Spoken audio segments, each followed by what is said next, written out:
ahora con milenio, el milenio. Hablemos del milenio ahora. Se da la oportunidad a Saúl que nos haga el favor.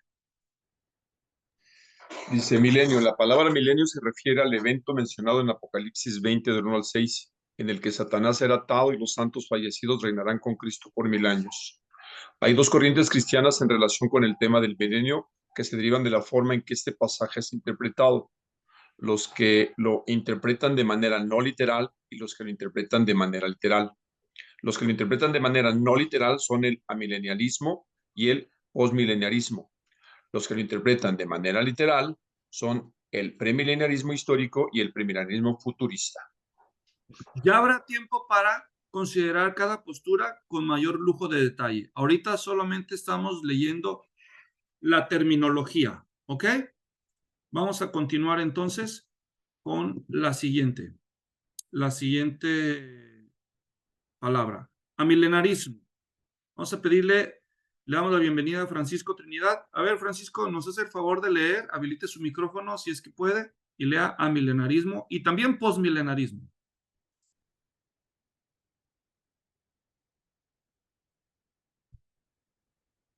Creo que se desconectó o no lo veo. De pronto ya no lo vi. Ok, alguien más, el que guste. Amilenarismo. Postura que afirma que no habrá un milenio literal donde Cristo reinará corporalmente en la tierra sobre personas no regeneradas. El milenio sí existe, pero en esta era no es literal. Mismo realizado. ¿Oyen ustedes bien a Abraham? La tierra después. No, se oye cortado, también yo lo digo cortado. Discúlpanos, Abraham, te voy a interrumpir. Más bien ya te interrumpí, me disculpo. Es que no te escuchamos bien, como que se está entrecortando. No se preocupe. Ok. Internet. Sí, ¿verdad? Ok, alguien más que lo intente. Entonces dice que no habrá un milenio literal donde Cristo reinará corporalmente en la tierra sobre personas no regeneradas. El milenio sí existe, pero en esta era y no es literal. Por eso se le llama milenarismo realizado. La segunda es postmilenarismo. Esta es: Cristo volverá a la tierra después de que su iglesia lleve a la humanidad a un periodo de prosperidad cristiana mundial que puede o no durar 1000 años. Gracias, Gustavo. Gracias también, Abraham. Fue el internet el que nos complicó. Vamos ahora por el premilenarismo histórico y el premilenarismo futurista o premilenarismo dispensacional. Demos la oportunidad a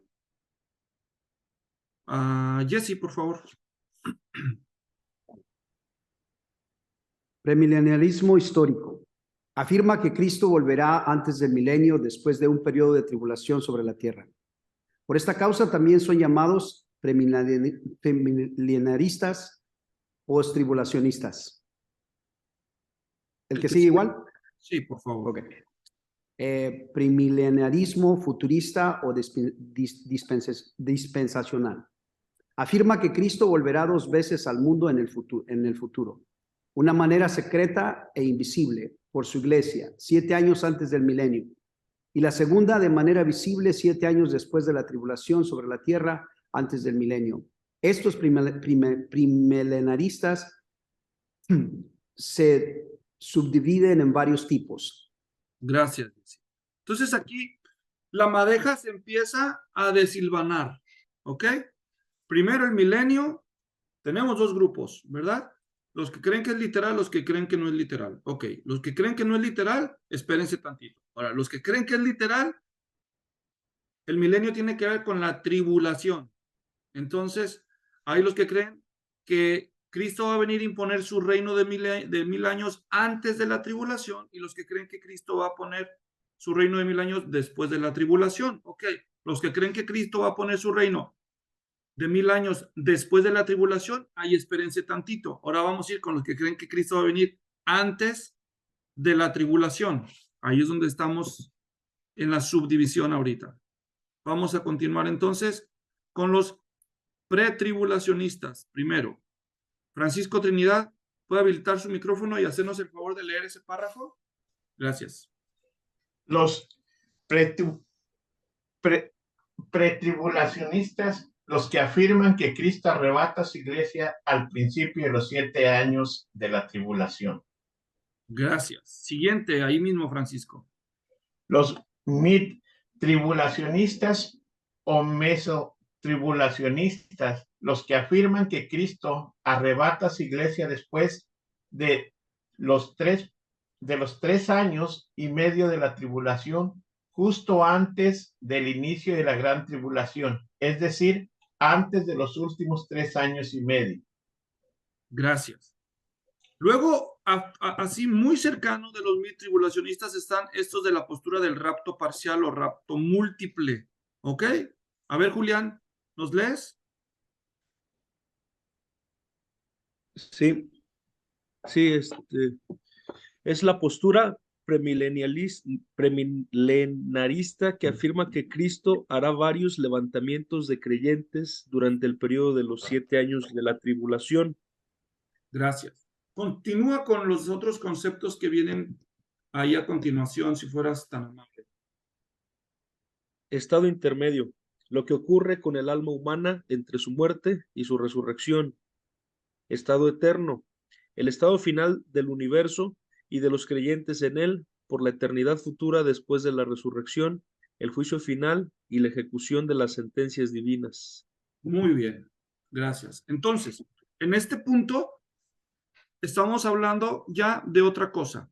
Primero terminamos de describir las posturas respecto a la tribulación y luego los dos tipos de estado, el estado intermedio y el estado eterno. Nada más quiero estar seguro que quedó clara la diferencia entre ambos. Estado eterno y estado intermedio. Gustavo. Sí, una pregunta. ¿Existen también los que creen que el arrebatamiento es exactamente al final de la tribulación? ¿Esos no los incluiste?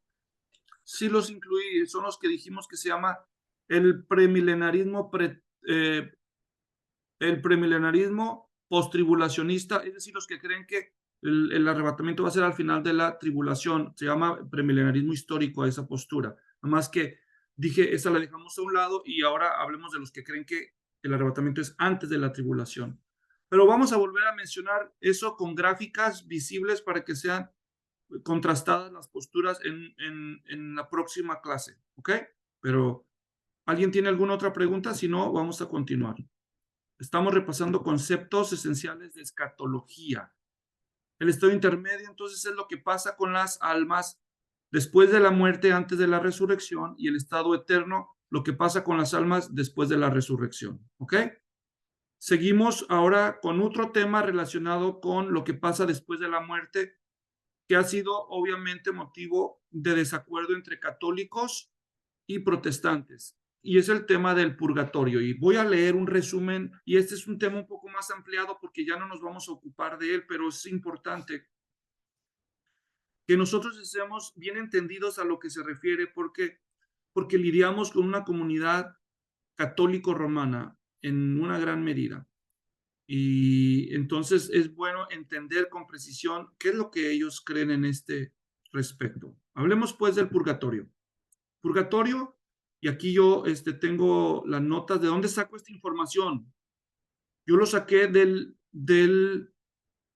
sitio web del Vaticano, hermanos. O sea, no me las inventé yo de la manga. Es más, déjenme ver, lo voy a abrir aquí para que ustedes vean de dónde salió esto. Catecismo de la Iglesia Católica. ¿Ok? Estoy en el capítulo 3, que ellos titulan Creo en el Espíritu Santo, artículo 12, y aquí empiezan. Ahorita vamos a ver de dónde salió, pues, la información. Solo para dejar claro que no estoy yo mal representándolos. Dice, creencia en el catolicismo romano y el cristianismo copto de un estado transitorio de purificación de los pecados veniales de las almas de los creyentes que ocurre entre la muerte y la entrada al paraíso. Primeramente, quiero aclarar qué estamos diciendo con catolicismo romano, pues ya entendemos porque eso estamos familiarizados con eso. Cristianismo copto. El cristianismo copto tal vez algunos de ustedes ya lo recuerdan, tal vez algunos de ustedes no. ¿Alguien se acuerda qué es el cristianismo copto? Ok, el cristianismo copto es el cristianismo que se desenvolvió mayormente en Egipto, a partir de Alejandría, y después que por las persecuciones se desplazó hacia el sur. Es el tipo de cristianismo histórico predominante en países como Etiopía y Eritrea. Estuvieron independientes del catolicismo romano. A lo largo de las controversias, el cristianismo en la historia de la iglesia hubo un punto en donde se divide entre entre cristianismo oriental, cristianismo occidental y cristianismo copto. ¿Ok? El cristianismo oriental se terminó llamando el cristianismo ortodoxo. El cristianismo occidental se terminó llamando catolicismo romano. Y la iglesia copta es la iglesia que se atribuye a aquella que fue fundada por San Marcos, así le llaman ellos, pues, Marcos, el autor del Evangelio. Emigró a Alejandría, predicó el Evangelio, muere como mártir en Alejandría, pero nace una iglesia y esa es la iglesia copta, ¿ok? Que todavía existe hasta el día de hoy y es multitudinaria. Pero si lo comparas con 800, 900 millones de católicos, pues les parece poca cosa. Además, en los siglos pasados, 24 iglesias independientes del cristianismo histórico terminaron entrando en una especie de acuerdo con el catolicismo romano y ahora se consideran parte de la iglesia católica. Por eso hoy en día ya no se les nota diferencia. Conservan muchas tradiciones compartidas y comparten también en común que no son muy bíblicas. Entonces, son más tradicionales. Así que en este punto del purgatorio, esas dos ramas del cristianismo histórico comparten creencia, ¿ok? Solo para aclarar las ramificaciones históricas del cristianismo. Que en términos estrictos no lo llamamos nosotros cristianismo bíblico, porque no se sigue en la Biblia de una manera ortodoxa. Aunque ellos no van a estar de acuerdo, obviamente. Ok, volviendo al tema, purgatorio es la creencia de ellos de un estado transitorio de purificación de los pecados veniales. Ahora, de los pecados veniales de las almas de los creyentes, es decir, ese estado transitorio de purificación ocurre entre la muerte y la entrada al paraíso, según el catolicismo romano y el cristianismo copto. Es para purificar los pecados veniales. ¿Cuáles son los pecados veniales? Y ahí yo aclaro, el Catecismo Católico Romano en sus artículos 1854 a 1864 separa los pecados en mortales y veniales. Los mortales son los que quebrantan intencionalmente cualquiera de los 10 mandamientos, según el Catecismo Romano. Los veniales, como se lee en el artículo 1862, es más, vamos a dejar que lo lean ustedes. 1862. Miren. Vamos a leer directamente la fuente. El catecismo, este es el catecismo romano. Este es el catecismo de la Iglesia Católica Romana. Dijimos, artículo 1862. Ok, veamos. 1862. ¿Cómo lo dicen ellos? Dice, en el Catecismo Católico Romano. Cito, se comete un pecado venial cuando no se observa en una materia leve la medida prescrita por la ley moral o cuando se desobedece la ley moral en materia grave pero sin pleno conocimiento o sin entero consentimiento. Esos son los pecados veniales según el catecismo de la Iglesia romana. ¿Ok? Entonces, por eso digo yo, dice, Los veniales son los que ofenden de manera leve la ley moral, y si es grave se hace sin pleno conocimiento, sin pleno consentimiento. Morir en pecado mortal sin arrepentimiento, según el catolicismo romano, condena a la persona. Repito, morir en pecado mortal sin arrepentimiento conduce a la persona a la condenación. Pero si en lugar de morir en pecado mortal, es decir, en un pecado grave y deliberado contra la ley moral de Dios, es decir, quebrantar cualquiera de los 10 mandamientos según el catolicismo romano, de manera intencional y grave, condena. Si no se arrepiente. Si se arrepiente y hace penitencia, pues ya la hizo. Pero si no se arrepiente y se muere así, se perdió. Claro que en la práctica, todos los que crecimos católicos o hemos ido a un funeral católico, nunca hemos oído jamás a un párroco o a un diácono o los que ofician sus funerales o sus misas por los difuntos, nunca hemos oído que admitan eso, nunca hemos oído que digan, ah, pues este fue un impío, borracho, perdido, adúltero, ladrón, y bueno, ahora está perdido en el infierno porque se lo merecieron sus actos impenitentes. Nunca, o han oído algo de eso, no, siempre todos o se van del cielo o en el peor de los casos al purgatorio. Pero en términos prácticos no existe la condenación en el catolicismo romano. Si no, pues los desafío, que me digan, ¿se han oído alguna vez? Para el católico promedio, los únicos que se condenan pues son Judas, Hitler, ¿verdad? Todos los demás, pues nuestro hermano pasó a mejor vida. Ok, según ellos. Ok. Ahora, no me estoy burlando, no estoy diciendo que quiero que la gente se condene, obviamente, no.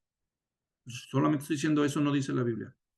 Regresamos al purgatorio. Entonces, según el catecismo católico, esto solo aplica a los que mueren en la gracia y amistad de Dios, pero imperfectamente purificados, aunque seguros de su eterna salvación. Ok, orígenes de esta creencia. Los que han conocido de la historia saben quién fue Gregorio Magno o Gregorio el Grande, uno de los grandes teólogos en el catolicismo romano.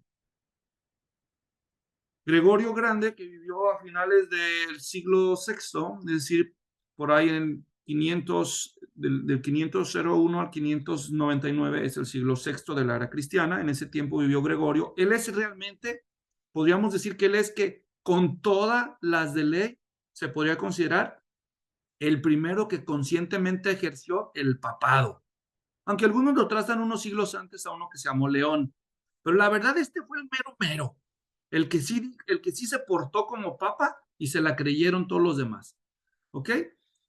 Entonces, este hombre fue al que se le atribuye el ingreso de este dogma.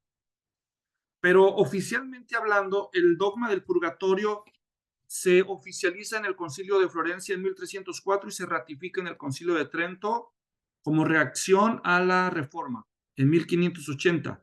Siglos después, un papa llamado o conocido o recordado como el Pío XII dijo apenas hace ya menos de un siglo, en 1958, que si un católico al morir porta un escapulario y lo sepultan con él, ya le hizo solo 7 días en el purgatorio. Ah, porque si no saben ustedes, ¿cuánto tiempo creen ustedes que normalmente en tiempos de la Reforma algunos católicos decían que pasaba un alma en el purgatorio? Pues unos cuantos miles de años nada más.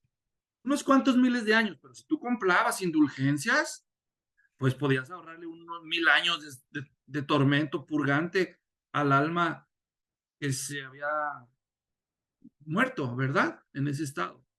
Entonces, así, pero bueno, ya cuando llegamos con Pío XII, pues ya cómprate tu escapulario de Santo Toribio, ya la hiciste, ¿no?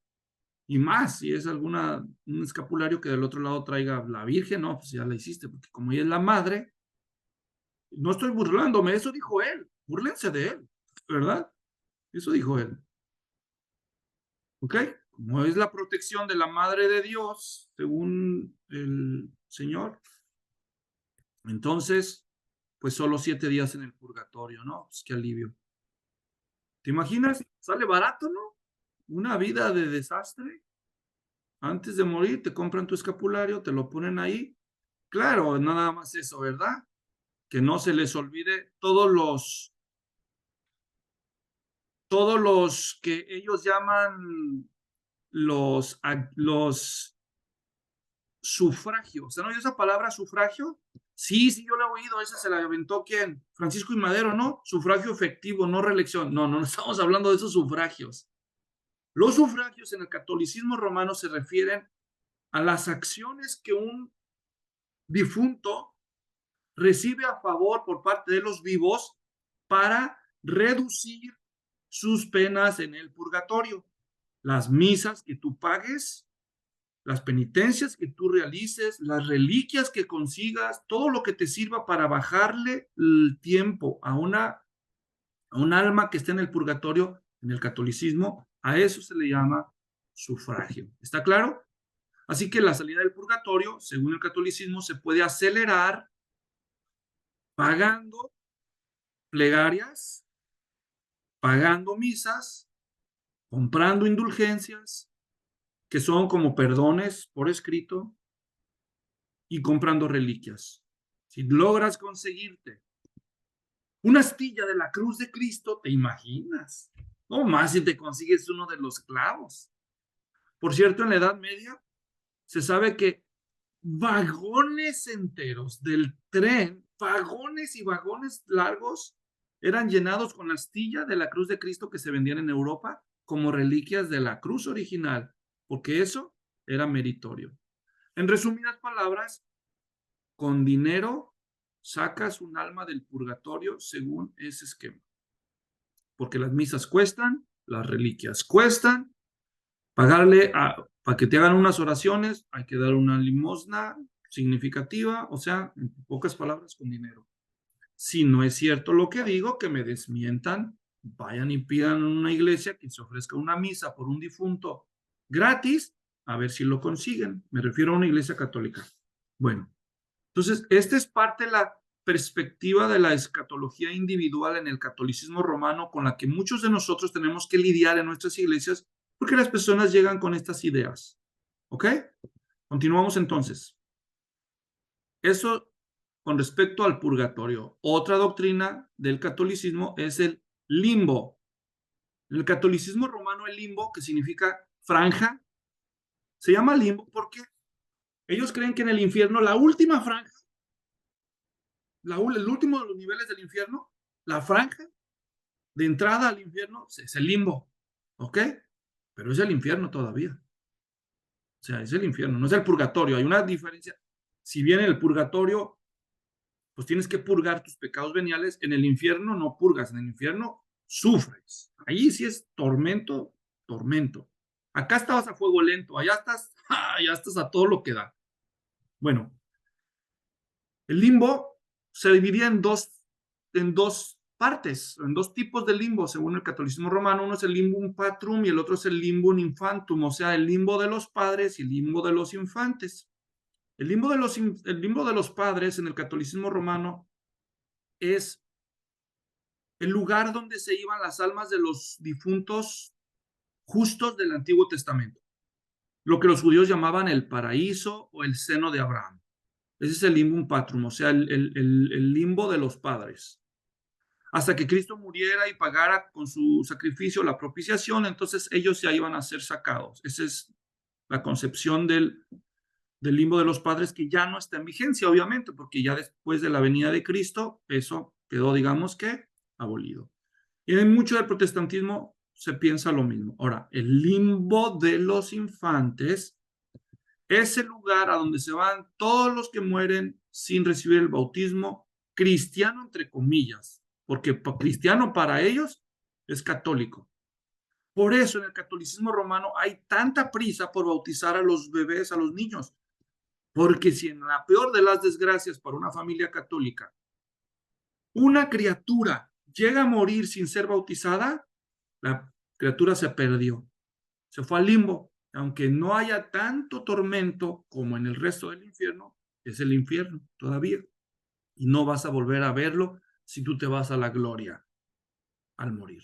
Entonces hay mucha desesperación y mucha prisa por un católico bien informado por bautizar a un niño tan pronto como sea posible para reducir los riesgos de que se pierda.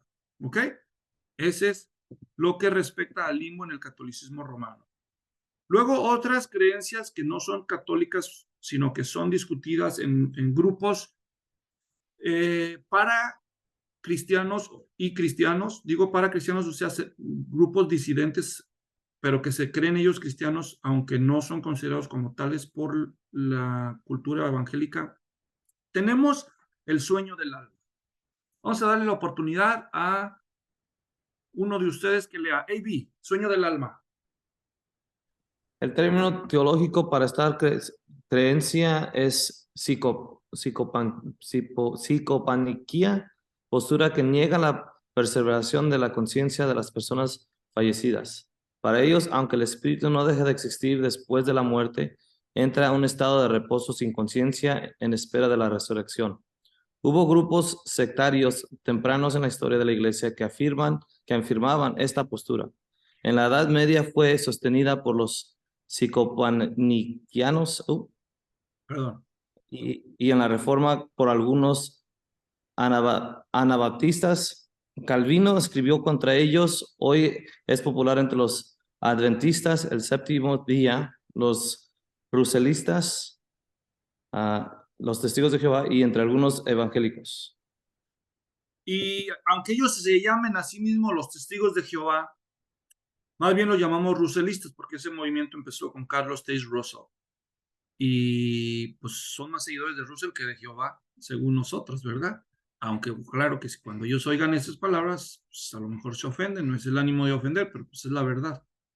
Ok, entonces el sueño del alma, ¿ok? Esa creencia popular de que cuando alguien se muere, su alma entra a un estado de reposo inanimado en espera de la resurrección. Ok, continuamos entonces con el siguiente concepto de aquí de la escatología, que es el aniquilacionismo. Aniquilacionismo. A ver, alguien que no haya leído, ¿quién anda por ahí? El que guste. Yo, Échele. aniquilacionismo. Los que creen que los malvados tras la muerte simplemente dejan de existir. Esta fue la postura favorita del teísmo inglés. Una variante de esta visión es la de los adventistas, de los rusilistas, que suponen que las almas de los impíos, tras dormir, espera la resurrección, serán levantadas para el juicio final, entonces serán aniquiladas sin pasar por tormentos, pero para ellos las ideas de un infierno es algo de fuego eterno, son simbólicas, pero no literales. Gracias, Santiago. Entonces, el deísmo inglés fue un movimiento que surgió hace unos siglos paralelo al periodo de los puritanos, después después de la Ilustración, en el tiempo del Iluminismo y en los tiempos también de la Reforma Industrial. Eran personas que creían que Dios existe y que es el mismo Dios para todas las religiones y que con que seas bueno, al final te vas a ir con él, pero que Dios no se mete en los asuntos de los hombres. Personajes como Benjamin Franklin son de los destacados deístas ingleses. Ellos creían que no va a haber tal cosa como una condenación eterna, que simplemente si fuiste malo, pues al morir ya se acabó para ti, si fuiste bueno, entonces ya la hiciste. Grupos religiosos como los adventistas del séptimo día, una vez más, los ruselistas o mal llamados testigos de Jehová, comparten esta creencia acerca del aniquilacionismo. Simplemente, con una variante, ellos creen que sí va a haber resurrección para ellos, pero después de la resurrección, todos los impíos serán aniquilados. No hay tal cosa como un infierno de fuego eterno, ¿ok? Para ellos. Aquí, como ya no vamos a volver mucho a ese tema, basta decir para nosotros ¿cómo le haces para entonces, a la luz de esa perspectiva, explicar versículos como Mateo 25:46, donde el Señor Jesús fue explícito al decir, estos irán al castigo eterno, ¿verdad? Pero los justos a la vida eterna. ¿Cómo le hacemos ahí? ¿Cómo le hacemos? Dice, el interlineal, y pasarán estos al castigo, al colasin aionion, al castigo eterno. Castigo y eterno, pues ¿cómo le haces para explicar ese versículo si tú crees en el aniquilacionismo, verdad? Otro versículo, Romanos 2, 8 al 10 dice, pero los que son ambiciosos y no obedecen la verdad, sino que obedecen la injusticia, ira e indignación, habrá tribulación e angustia para toda alma humana que hace lo malo, del judío primeramente y también del griego, pero gloria y honor y paz para todo el que hace lo bueno al judío primeramente y al griego. Sobre todo, este pasaje, estos últimos dos pasajes, son tan explícitos que dejan muy poco margen para el aniquilacionismo. Observen. Dice, el humo de su tormento asciende por los siglos de los siglos. No tienen reposo ni de día ni de noche los que adoran la bestia y su imagen y cualquiera que reciba la marca de su nombre. Y si no fuera suficiente, el último aún más claro. Apocalipsis 20:10, y el diablo que los engañaba fue arrojado al lago de fuego y azufre, donde también están la bestia y el falso profeta. Observen esta frase. Y serán atormentados día y noche por los siglos de los siglos. Más claro, pues no se puede, ¿verdad? Dice aquí en la versión del interlineal, claramente dice, serán atormentados día y noche por los siglos de los siglos. Aquí dice claramente, basanistesontai gemeras kinuctos istu ayonas tonayonum. O sea, la verdad que se tienen que aventar unas maromas exegéticas para poder negar esos versículos. Anyways, seguimos. Ahora vamos con la inmortalidad condicional. Es una variación de la doctrina del aniquilacionismo. Vamos a leer entonces, vamos a darle chance a Francisco nuevamente o a alguien que no haya leído. A ver, Abraham, si quieres intentar. A ver si te oímos mejor, yo te aviso. Ok.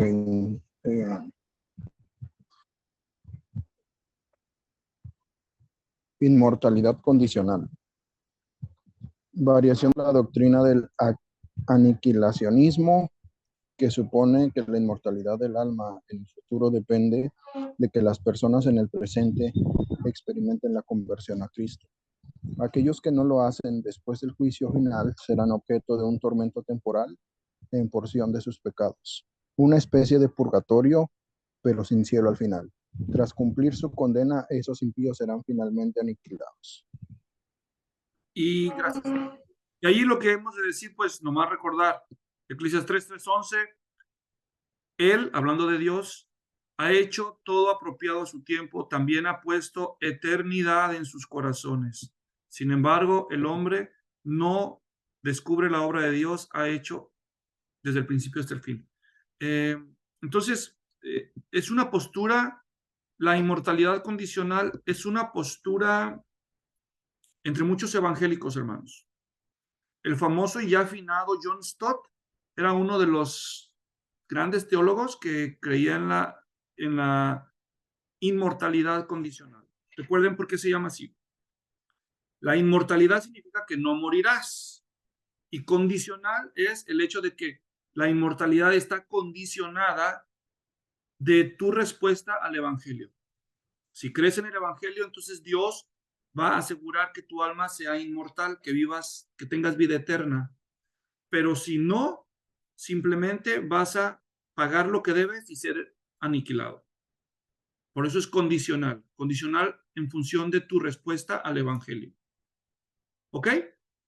Hay cierta base exegética para esta postura, especialmente el uso del verbo apolumi en griego, que se traduce perdición o perderse, pero también significa destrucción. Entonces, ahí está la controversia. Bueno, ahorita, como dije, no vamos a entrar en debate, simplemente estamos familiarizándonos con las temáticas, los subtemas y los conceptos de la escatología, del lenguaje en temas de escatología. Aquí no vamos a quedar por ahora, seguramente ustedes a lo mejor hubieran incluido algunos otros conceptos. Si es así, pues Coméntenlo. ¿Qué otros conceptos creen que se debieron integrar en esta lista de terminología escatológica? Y por ahora aquí vamos a detener nuestra exposición de la clase. En la próxima, si Dios nos presta vida, vamos a dedicar nuestra atención para ya de manera más visual empezar a comparar las posturas en materia de escatología y luego cómo está la representación de las posturas en la sociedad evangélica contemporánea. Aquí, al menos en los Estados Unidos, esa va a ser tema de nuestra próxima conversación. Por ahora, aquí nos quedamos con la pregunta de siempre. ¿Qué implicaciones prácticas para nuestro pastorado y para nuestro ministerio tiene estar informado de esta terminología y de las diferentes posturas que nosotros acabamos de escuchar de manera muy superficial? Bueno, ahí queda la pregunta al aire. Aquí la vamos a comentar mis amigos y yo en privado. Los demás, pues ahí pueden comentarla en público. Que Dios los bendiga y nos vemos en la próxima.